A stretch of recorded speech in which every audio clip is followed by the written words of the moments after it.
રાજ્યમાં આજથી વસ્તી ગણતરીની પ્રક્રિયાનો પ્રારંભ થયો છે, જેના ભાગરૂપે કેન્દ્રીય મંત્રી સી.આર. પાટીલના સુરત સ્થિત નિવાસસ્થાનેથી પણ વિગતો નોંધવામાં આવી છે.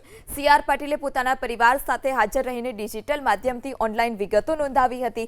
આ પ્રસંગે સુરત મહાનગરપાલિકાના કમિશનર એમ. નાગરાજન અને ડેપ્યુટી કમિશનર નિધિ ચૌધરી સહિત વસ્તી ગણતરીની વિશેષ ટીમ મંત્રીના નિવાસસ્થાને પહોંચી. સી.આર. પાટીલે પરિવારના તમામ સભ્યોના નામ આ જનગણનામાં ઉમેરાવ્યા હતા.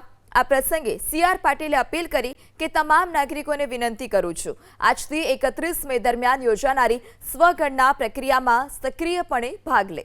નોકરી કે વ્યવસાય કરતા લોકો પોતાના અનુકૂળ સમયે ઘરે બેઠા જ ઓનલાઈન માધ્યમથી સાચી અને સંપૂર્ણ માહિતી નોંધાવી શકે છે.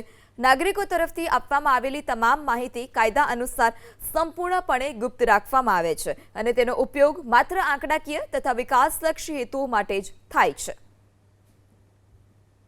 કે તારીખ 17 મે 2026 થી 31 મે 2026 દરમિયાન યોજાનારી સ્વગણના પ્રક્રિયામાં સક્રિય રીતે ભાગ લો અને પોતાના ઘરે બેઠા ઓનલાઈન સાચી અને સંપૂર્ણ માહિતી નોંધાવો.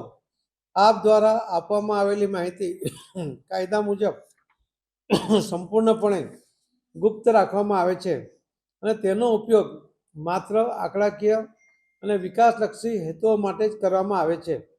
જનગણનામાં આપની ભાગીદારી રાષ્ટ્ર નિર્માણમાં આપનું મહત્વપૂર્ણ યોગદાન છે.